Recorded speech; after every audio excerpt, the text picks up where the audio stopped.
আসসালামু আলাইকুম রহমতুল্লাহি ওয়া বারাকাতুহু। নিশ্চয়ই সকল বন্ধুরা ভালো আছেন, সুস্থ আছেন। তো বন্ধুরা, এই মুহূর্তে আমার হাতে যে ফোনটি দেখতেছেন, এই ফোনটি হচ্ছে Xiaomi ব্র্যান্ডের Redmi Note 9। তো এই ফোনটিতে আমরা যদি দেখি, এই ফোনটিতে FRP লক লেগে আছে। তো আজকে আমরা এই ফোনটিকে এখান থেকে FRP লক বাইপাস করব। তো কিভাবে করব আর কোন কোন ডিভাইসের সাথে এই ফোনগুলা করা যায়, এই জিনিসগুলা আসলে অনেকজনেই জানেন না। তো ভিউয়ার্স, আমরা এই মুহূর্তে আমরা ডাইরেক্টলি আমাদের কম্পিউটার স্ক্রিনে চলে যাব। তো আমরা এখান থেকে ফার্স্ট টাইম অক্টোপাস যে FRP টুলটি রয়েছে, আমরা জাস্ট এটাকে এখান থেকে রান করে নেব। তার সাথে সাথে আমি এখান থেকে এই ফোনটিকে বন্ধ করে দিচ্ছি। তো আমরা Redmi Note 9 যেই ফোন রয়েছে, এটাকে তার জন্য কোনো প্রকার অনেকজনে হয়তো বা চিন্তা করেন ফোনগুলাকে খোলা লাগে বা ফোনগুলাকে টেস্ট পয়েন্টের মাধ্যমে করা লাগে। তো আজকে আমি আপনাদেরকে এই ফোনগুলা কিভাবে জাস্ট আমরা volume up minus button press করার মাধ্যমে কিভাবে খুব সহজভাবে এই এখান থেকে এই ফোনটির কাজটা আজকে আমরা করব। তো ভিউয়ার্স, একটা রিকোয়েস্ট থাকবে, আপনারা যারা নতুন অবশ্যই আমার এই চ্যানেলটিকে সাবস্ক্রাইব করে নেবেন, কেননা নিত্যদিন আমি যে নতুন নতুন ভিডিওগুলো মেক করব, এই ভিডিওগুলো সবার আগে পেতে অবশ্যই আমার এই চ্যানেলটাকে সাবস্ক্রাইব করে আমার সঙ্গে থাকবেন। আর যারা অলরেডি সাবস্ক্রাইব করেছেন, আপনাকে জানাচ্ছি থ্যাংক ইউ সো মাচ।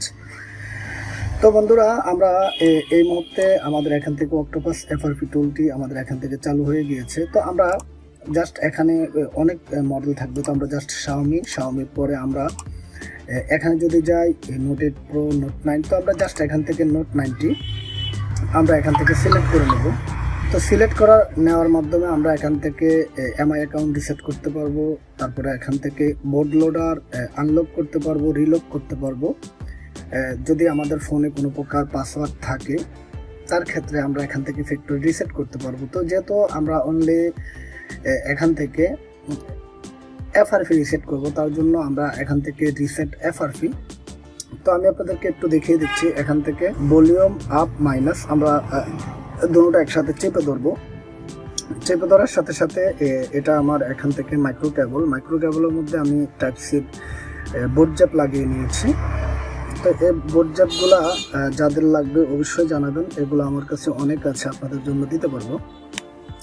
তো বন্ধুরা, আমরা যদি এখানে দেখি আমাদের ফোনটি সম্পূর্ণ বন্ধ রয়েছে। তো আমরা জাস্ট এই মুহূর্তে এখান থেকে FRP রিসেট করব। FRPর মধ্যে FRPর মধ্যে ক্লিক করব।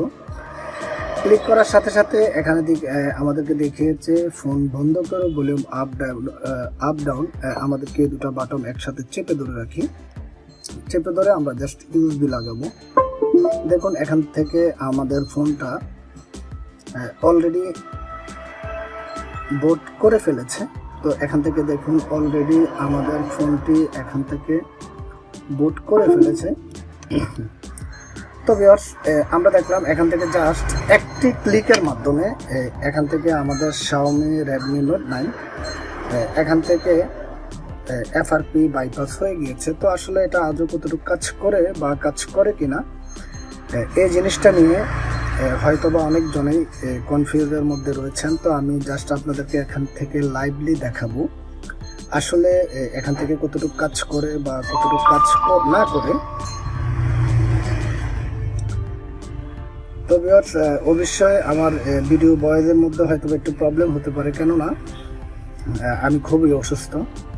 তো দেখুন ভিউয়ার্স, আমরা এখান থেকে ডাইরেক্টলি এক ক্লিকে কোনো প্রকার সেটিং ছাড়াই আমরা এখান থেকে অক্টোপাস FRP টুলের মাধ্যমে আমরা এখান থেকে FRP গুগল অ্যাকাউন্ট লক এক ক্লিকের মাধ্যমে, অটো সেটিংয়ের মাধ্যমে এখান থেকে আমরা করে ফেলেছি। তো আমি আপনাদেরকে অবশ্যই বলবো আরেকটি জিনিস, সেটা হচ্ছে গিয়ে আমরা যারা ডিভাইসের মাধ্যমে FRP বাইপাস করে দেই, তাদেরকে আমি বলবো অবশ্যই আপনি FRP এই বাইপাসের সাথে সাথে আপনি যেটা করবেন, যদি ডিভাইস দিয়ে আপনি এফআরপি বাইপাসগুলো করে থাকেন, তার ক্ষেত্রে আপনি ডাইরেক্টলি ফোনটিকে পুনরায় সম্পূর্ণ ইরেজিং করে দিবেন। তা না হয় আপনার ফোনের যে স্টোরেজ, আমাদের ডিভাইসের মাধ্যমে যেরকম বিভিন্ন প্রকার ফাইলগুলো সেট আপ হয় এমএমসির মধ্যে, তো তার ক্ষেত্রে আমাদের ফোনের স্টোরেজ অনেকটা নিয়ে নেবে। এরকম অনেক ধরনের প্রবলেমগুলো আগেও হয়েছিল বা আগেও হয়েছে, তো এগুলোর সাথে আমি খুবই পরিচিত। তো আমি আপনাদেরকে বলবো অবশ্যই আপনারা ডিভাইস দিয়ে ফোনটিকে এফআরপি বাইপাস করার সাথে সাথে ফোনটিকে পুনরায় রিসেট করে দিবেন। তার ক্ষেত্রে আপনার সম্পূর্ণ যে ফাইলগুলা সেট আপ নিয়েছে এফআরপি রিসেট করার জন্য, নেট থেকে যে ফাইলগুলা ব্যাকআপ সেট আপ নেয়, এই ফাইলগুলা আপনার এখান থেকে মুছে যাবে। আপনার ফোনটা সম্পূর্ণ কমপ্লিটলি একবারে নতুন হয়ে যাবে। তার ক্ষেত্রে আর কোনো প্রকার ইস্যু থাকবে না। তা না হয়তো বা আমরা অনেক সময় এখান থেকে ফ্যাক্টরি রিসেট করতে যাই, বা এফআরপি আমাদের নেট থেকে অনেক সময় অনেক ধরনের ফাইলগুলো এখান থেকে অটোমেটিকলি সেট আপ হয়।